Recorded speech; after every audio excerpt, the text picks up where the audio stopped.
Bros and hoes, you're listening to Your Favorite Thing podcast with Wells and Brandy. Batch. Good episode of Batch. We went hometowns. Is it just me or does it feel like it's really early for hometowns? You know? Like I know it's not, but it's, for me, it seems that way. Let's just get into it. Hold on. Now let's get into it. Let's get into it. Now let's get into it. Let's get into it. We are hometown in. Now, here's the thing. I get sent screeners. So I think that what my show that they send me looks a little bit different than the one that you guys get, or that you see on network. But it opened with like a very weird open of like someone's brother and sister-in-law explaining that they met on Hinge or Tinder or whatever, and then they got married in like 4 weeks. I love that this couple was like, the Bachelor's coming to town, 7 weeks to get engaged. Oh my fucking beer, bros.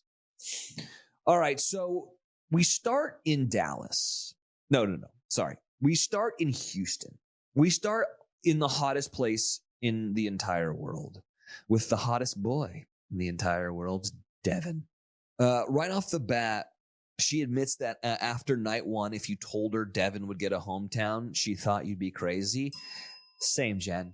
We're all very confused. But you know what? No, we're actually not now. But we were originally very confused as to what was going on here, you know? But I go back to what I was saying earlier, where I think that they added him to be a little goofy to throw us off the scent, which makes me think that Devin's going to win this thing, you know? But we still got other guys.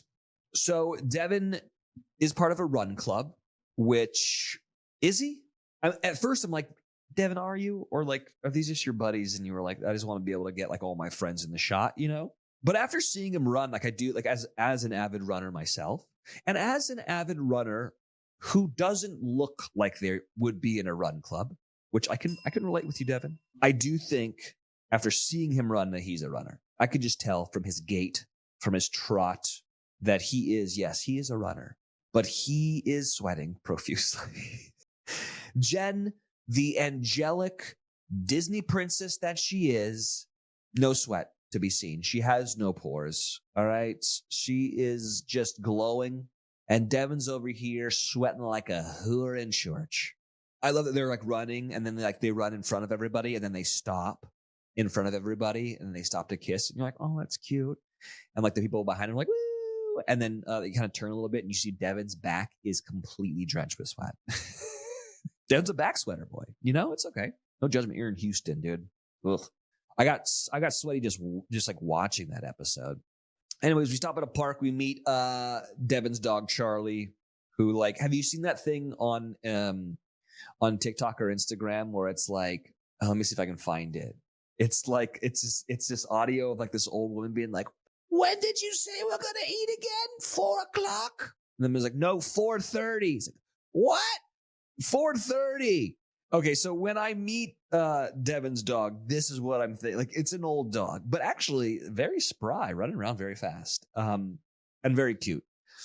I recently was filming a show with somebody that was like, hey, so we like went to get lunch. And there was someone with a dog like eating in the restaurant, like a service dog. And they came in, they're like, hey, how long are you going to be in here? And I'm like, what's going on? And they're like, do you mind, like the talent's coming in and like, you can't have any dogs in here. So I'm like asking production, I'm like, so is she like deathly allergic to dogs? Like, what's happening? I was like, no, she's scared of them. I'm going to say that's red flag. I asked her, I was like, did you get bit? She was like, I have been bit. And I was like, okay, that's fair. But I've been bit by a dog. I got bit by a dog in the face, and I still love dogs, you know? So anyways, makes me like Devin more that he's got a dog that he loves, you know? And I think it also like makes Jenn like Devin a little more too, which is, you know, good. So then we get to meet his family, and you can tell he's nervous. Like he's like going through the names of everybody, and you can tell that Jen's also been prepped of like who is going to be meeting. And she's like, and also, isn't your stepdad going to be there? He's like, oh, yeah, that's how nervous I am, which is kind of cute. It's kind of like Devin's becoming like more endearing to me, which is weird. So Devin goes and tells his dad that he's falling in love with her. And then Jenn tells his mom that she sees a future with him. This is a thing that she says a lot here. I see a future with them. Well, yeah, I guess. But like, she's never being like, hey, listen, I am in love with this person. It's just always like, I see a future with him. Like she's a fortune teller. And then Devin's mom tells him that he needs to tell her that he loves her. And he's like, okay. And then he goes, you're my hero. And I was like, Dev, when did you become this guy? Dev, when did I love you so much? Have I always loved you, Devin? So then he tells her that he loves her outside their house. And she says she's falling hard for him. So she doesn't say, I love you back, which is okay. It's like a new trend in the Bachelor world where like the leads are saying it back, and it gets them in trouble. Well, it's not that new of a thing. I guess Ben did it fucking 7 years ago. But yeah, it's a relatively new thing. So I'm not super surprised. But anyways, I'm like, okay, Devin gets the first hometown. Does that mean something? Does that mean does that mean Devin's winning? Does it? I think it is. Jeremy is up next in Connecticut. And they go grocery shopping. And immediately I'm like, this is the shittiest fucking day in the world until I see the grocery store. Guys, this grocery store is a fucking Disneyland fever dream full of delicious produce and product placement. Every aisle has some sort of animatronic fucking thing. There's animatronic milk jugs that are singing to you. There's like a couple bears that are singing for some reason. There's popcorn makers. They're making donuts. It looks like the most amazing grocery store I've ever seen in my entire life, and I want to go there, but I want to go on psilocybin. Anyhow, they're out hanging out by the food court or whatever, and all of a sudden, Jeremy spots his auntie, who looks exactly like Jeremy. And then we find out, looks exactly like his mom. Are they all the same person? I'm not sure, but I'm scared. All right, so they go and they meet the family. The family, every family asks like, so how did you meet, And so I've forgotten his intro that he rolls up in like the Ferrari or whatever, the nice car, and he gets out and he says the thing. So he tells his family the story of like, so I get out and I go, hey, listen, I know that a lot of people, when they see someone with like the driving a car like this, they're making up for something else. And I know you're thinking, and the answer is yes, I have a huge dick, whatever like that. And she tells his family that, and his family's like, what the fuck is happening here? So right off the bat, no one's into that, right? The family just seems super skeptical, just like not into it at all. And the mom does the thing that every mom does every season, which is they start to sabotage. They're like, we don't know this person. We just met. You just met this person. Like totally sabotaging. And the thing about it is like I would say this: if any moms that's going to be on this show, which is so very few and far between, when you do this and there's any doubt with the lead, this gives them the easiest way out. And I'm sitting there I'm clocking this being like, okay, if every other hometown goes well, this is Jenn's out of this situation, regardless of how she feels. Unless she's like totally in love with him. But like if it's everyone's on an equal playing field and all things are equal, this is how you get out of it. Because then you have plausible deniability of like, hey, listen, your family wasn't super into it, which made me very nervous, And that's what seems to be happening. The mom's skeptical, the sister's skeptical. And Jenn keeps on asking everyone, do you think he's ready for an engagement? Like, what do you think? What do you think? Which means that she's already being like, I'm not sure about this guy. Anyways, she's not buying it, And I'm sitting there thinking, Jonathan, you fucked. But we shall see. Next, we head to sunny San Diego with Jonathan. And I got to say, Jonathan has been growing on me a lot. But is it just me, or is it they only have the lacrosse thing in common? Like nothing really. Like every time they hang out, every time they date, every time they do anything, they're talking about lacrosse, And it's like, guys, fuck it. Let's talk about something else. Anyways, they go play lacrosse. It's cute, I guess. He makes her like a nice jersey, which is better than Sam's jersey that he made that says like Sam's wife. Do you remember that? Oh, fucking weird. So they sit down and he starts, I got my walls up because my last relationship. Like, it's so unique that someone's been hurt in their past relationship. Let me tell you what, every relationship has been painful for everyone. Every past relationship has been painful for everyone. Do you know how I know that? Because if it wasn't, you'd probably still be with them. Okay? I've been cheated on too, my guy. All right? I've been lied to. So is everybody else. Fucking Jenn over here, she was in love with a guy named Joey that didn't love her back. We've all got a story, okay? You're not unique, Jeremy. You're not unique, Jonathan, but whatever. He keeps on saying, like, hey, listen, like, I don't say the love word. I don't take the love word lightly, which I can respect that. I can respect that. And you know what? This is a two-way street.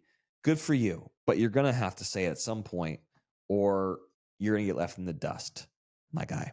And she's super worried that he's not going to be able to fully lean into her, which is something that I'd be concerned about as well, Jonathan's brother and sister-in-law. So we finally get to go meet the family, and we realize that tease in the beginning of the episode with the brother and the sister-in-law who met on Tinder, who were like, you guys are getting engaged in 7 weeks. We got engaged in 4 weeks. Hold my beer. We figure out that's Jonathan's brother and sister-in-law who seem lovely. I do love Zach's brother. He seems super protective, kind of sweet, but like very, very skeptical. While his wife's like, I love this bitch, like I'm going to be able to tell from immediately meeting her. Anyone who says that is terrible at that. They have no idea what they're talking about. I know that to be true. But anyways, so then Jonathan goes and talks to his sister, and his sister, I think this is like one of the best sibling speeches I've ever heard on this show. And it was just like one of the best ones I've heard.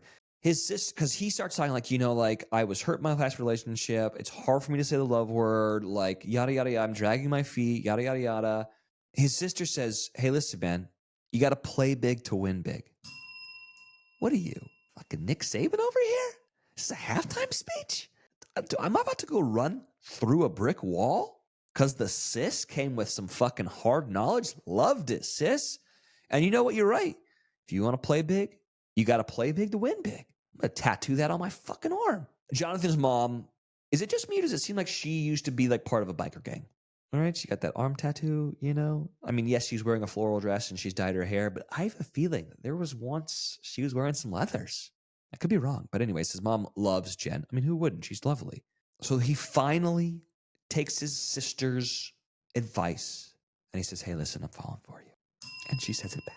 I think she really likes him. But here's the thing, Devin, so far, let's go through the tally here. Devin says he is in love with her, and she says she's falling for him. And then Jonathan says that he's falling for her, and she says it back. So in my mind, I'm like, Devin's winning. Devin's like the leader in the clubhouse, but we shall see. All right, off to Seattle, we go and meet Marcus. I love Marcus. I just don't know if he's ready for any of this. Like, I think this is like too much for him. He's an army guy, right? He's an army ranger, and army rangers are like structured guys. And this whole experience is so, I think, so abnormal and so not structured. I think that he's having a very hard time being able to like comply.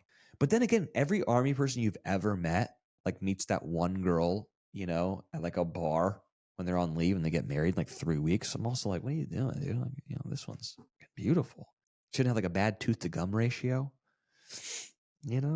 Anywho, listen, we realized that Marcus has like a troubled past, right? Remember he was like left at the orphanage, or he was left at daycare. He became an orphan because his parents left him there. So then he was adopted. He says, hey, listen, my adopted parents aren't coming, but you know what? My family is my friends, and people I've gone to war with. And so basically he takes her to a huge party with all his friends. And I gotta be honest with you, like, I would probably want my family to meet, if I had made it to hometowns, which I didn't, jerk store. Like, I would have wanted my family to meet everyone, but also there's a real part of like, yeah, but also like, I want you to meet my friends, because my family's crazy. And my mom will cry, I'd be like a brother that would be like, try to get like as much screen time as possible, So the friends, the party seemed rad. And you can really get a sense of somebody, because you know what, like, even though you're related to your family, it's not that necessarily like who you are. But usually, you know, birds of a feather flock together, and you can really kind of get a sense of somebody by the company they keep. Anyways, I don't know. I just kind of liked it. He tells a buddy, this is so weird. So he's talking like an older buddy, and he's like, yeah, I'm not in love with her yet. It's like, don't say that on camera, my guy. I mean, maybe it might be true. Like you can reword that into something like, I have such strong feelings for her, but I'm struggling getting over the line. Something like that. I don't know. Just like, I'm not in love with her anymore. It's like, don't say that. But whatever. We obviously know that Marcus has like this really close relationship with his sister. Him and his sister have been through so much together, right? And so obviously his sister's very protective of him and vice versa. And Jen goes and has this conversation with the sister. And the sister asks Jen if she loves him. And Jen starts crying. It's like the most emotion I've seen out of Jen.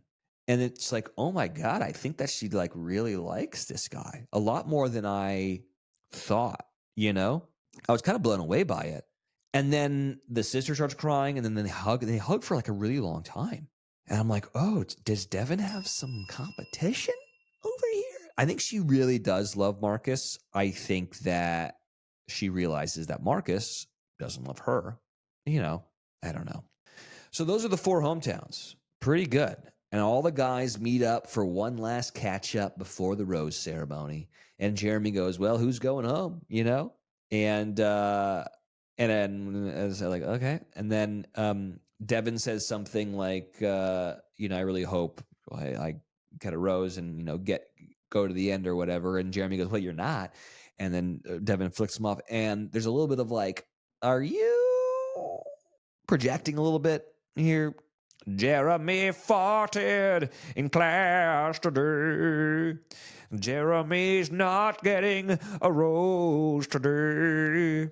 That's how I kind of took it. All right, so then we have a rose ceremony.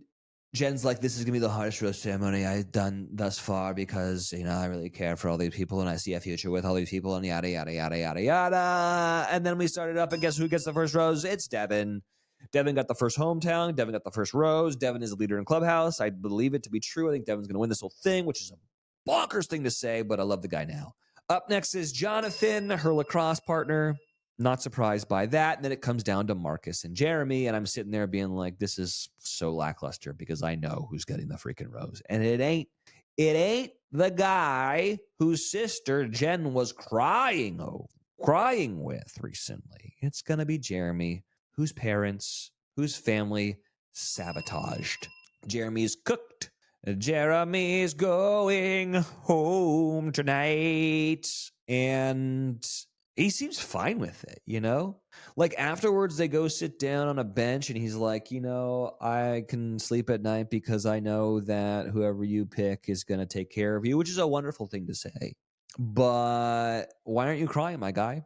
You know, you took her to your favorite grocery store. Okay. You don't just take some flat-foot floozy, some nobody to your favorite grocery store. So let's get a little bit of tears. Let's try that again. Let's ring it back. Let's get maybe some eye drops in there so they start to flow. Jen, it was so like, be angry, my guy. Be sad. Because now when I watch like the Men Tell All, it'll be like, there's going to be no conflict. And what are we without conflict? I don't know. And that's the episode. You get a super tease of what's coming up. And it seems like everyone's having a hard time falling in love with Jenn except for Devin. But Devin's having a hard time getting what he needs from Jenn. And Jenn says something like, am I doing this wrong? And yeah, probably. You're probably doing it wrong. And I'll tell you why you're probably doing it wrong. I don't think anyone can do it right. It's an insane concept and idea. But I commend you for trying. Oh, yeah. Also, the news of Grant becoming the Bachelor. So we recorded last episode, I think on what it was on Monday of last week or Sunday of last week. And I was like, I think that Grant's going to be I was like, I don't think there's any good candidates for the Bachelor except for Grant. And then like, it was like 4 hours later that I guess it was like after the show aired that they announced it. Why did you guys announce it so quickly? I actually read, it was like, let's look it up. Why Grant was announced the Bachelor.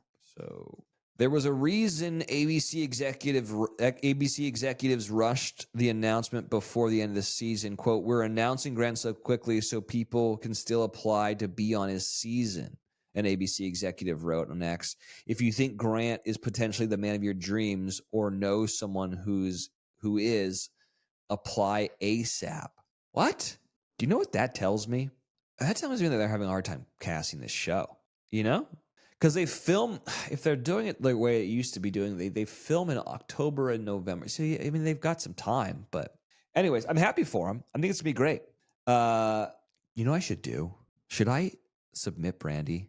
Wait, should I submit Brandy? She's never going to hear this, right? She hasn't listened to the show. We know she's like, Grant, let's do it. Should I do it? I don't need to submit. I can just call a fucking producer. What do you guys think? Don't tell her that I'm going to do this.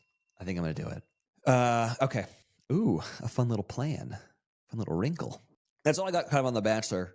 I don't know. I wish someone was here to fucking talk back to me about it, but that's it. This podcast has been brought to you by Podcast Nation.